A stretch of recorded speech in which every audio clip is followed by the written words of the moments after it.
mesra, saling mendoakan di antara kita. Jawablah waalaikumsalam. Assalamualaikum warahmatullahi wabarakatuh. Selamat pagi anak-anak semua yang ada di rumah. Bagaimana kabar kalian hari ini?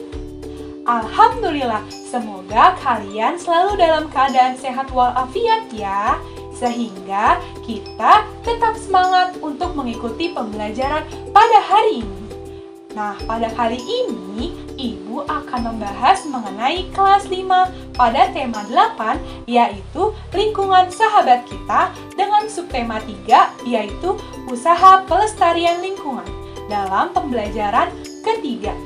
Nah, apakah kalian semua udah siap? Nah, kalau anak-anak semua pada siap, kita memulai pembelajaran dengan membaca basmalah terlebih dahulu ya. Bismillahirrohmanirrohim.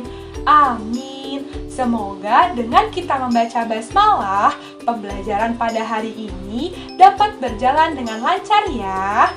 Amin. Allahumma amin. Sekarang, yuk kita mulai pembahasan pembelajaran hari ini.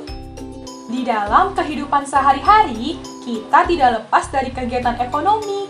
Ada yang tahu kegiatan ekonomi itu apa ya? Ya, benar. Kegiatan ekonomi adalah kegiatan yang dilakukan untuk memenuhi kebutuhan hidup. Tujuan dari kegiatan ekonomi adalah sebagai sarana pemenuhan kebutuhan dan menghasilkan keuntungan bagi manusia. Kegiatan ekonomi ini meliputi 3 kegiatan, yaitu kegiatan produksi, kegiatan distribusi, dan kegiatan konsumsi. Ketiga kegiatan ini saling berkaitan satu sama lainnya dalam kesejahteraan masyarakat. Yuk kita pahami dari ketiga kegiatan ekonomi ini ya. Pertama, produksi. Pada gambar di samping, terdapat seorang petani yang sedang menanam padi. Ia merawat tanamannya dengan memberi pupuk. Lalu ia memanen padi. Dan terakhir, ia mengolah gabah menjadi beras. Lalu beras itu akan dijual. Petani tersebut melakukan kegiatan produksi. Jadi, produksi adalah kegiatan yang dikerjakan untuk menambah nilai guna suatu benda atau menciptakan benda baru sehingga lebih bermanfaat dalam memenuhi kebutuhan. Orang yang melakukan kegiatan produksi ini disebut dengan produsen. Jadi, gambar di samping yaitu petani tersebut dinamakan produsen. Manfaat dari kegiatan produksi ini yaitu akan meningkatkan kesejahteraan pemilik sumber daya ekonomi dan produsen. Sumber daya ekonomi dapat berupa sumber daya alam atau sumber daya manusia. Yang kedua yaitu distribusi. Setiap hari kalian pasti memakan makanan kan? Nah, bahan makanan tersebut dihasilkan di suatu tempat tertentu, yaitu contohnya di pasar atau di swalayan. Untuk mendatangkan bahan makanan itu dapat diperlukan kegiatan penyaluran. Kegiatan inilah yang disebut dengan distribusi. Jadi, distribusi adalah kegiatan menyalurkan hasil produksi dari produsen ke konsumen. Orang yang melakukan kegiatan ini disebut juga dengan distributor. Maka pedagang di pasar atau pedagang di swalayan disebut juga distributor.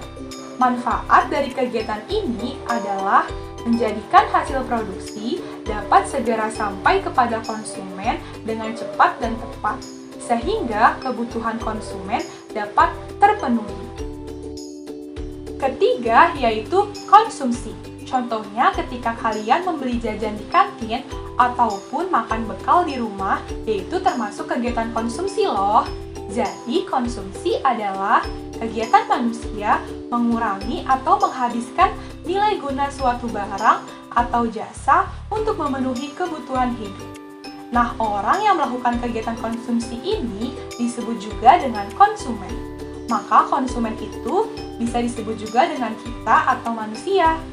Nah, manfaat dari kegiatan konsumsi ini yaitu bagi konsumen adalah untuk memenuhi kebutuhan hidup. Sedangkan manfaat bagi produsen atau distributor yaitu akan menghasilkan pendapatan. Nah, setelah kita mengetahui urutan dari kegiatan ekonomi terhadap kesejahteraan masyarakat, kalian bisa membuat peta pikiran tentang poin-poin penting dari kegiatan ekonomi yang sudah dijelaskan tadi ya. Nah, berikut ini peta pikirannya. Kegiatan ekonomi dibagi menjadi 3. Yang pertama, kegiatan produksi. Yang kedua, kegiatan distribusi. Yang ketiga, yaitu kegiatan konsumsi. Dan kalian bisa menuliskan pengertian dan juga manfaatnya dari ketiga kegiatan tersebut ya. Tadi kita sudah membahas mengenai kegiatan ekonomi kan? Nah, banyak kan keberagaman kegiatan ekonomi yang ada dalam masyarakat? Selanjutnya ada si Edo dan Nita sedang menceritakan pekerjaan orang tuanya mengenai kegiatan ekonomi loh. Yuk kita simak.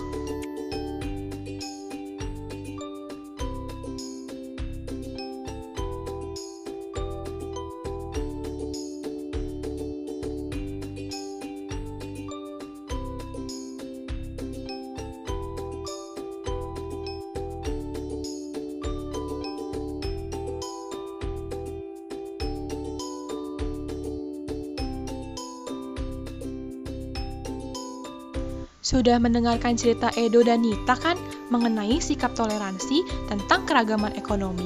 Yuk sekarang kita membahas materi selanjutnya. Nah, keberagaman itu terdapat banyak manfaatnya. Yang pertama yaitu keberagaman ekonomi dapat menciptakan terbukanya lapangan pekerjaan. Yang kedua, masyarakat mampu belajar untuk menumbuhkan sikap toleransi antar sesama dan terpenuhinya kebutuhan barang dan jasa untuk memenuhi kebutuhan hidup. Nah, dari keragaman kegiatan ekonomi ini juga menimbulkan keragaman sosial di masyarakat loh, serta dapat menghasilkan banyak keuntungan.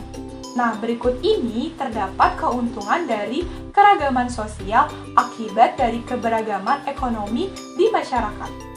Nah, keuntungan yang pertama yaitu tersedianya semua kebutuhan manusia, baik barang maupun jasa.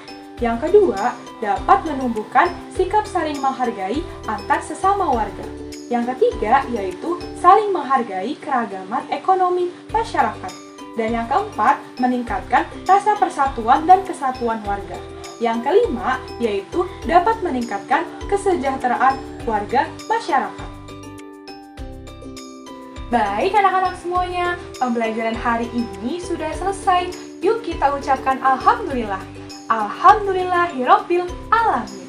Semoga materi yang Ibu sampaikan dapat bermanfaat bagi kalian. Dan semoga kalian mempunyai ilmu mengenai kegiatan ekonomi terhadap kesejahteraan masyarakat. Terima kasih anak-anak semuanya. Wassalamualaikum warahmatullahi wabarakatuh.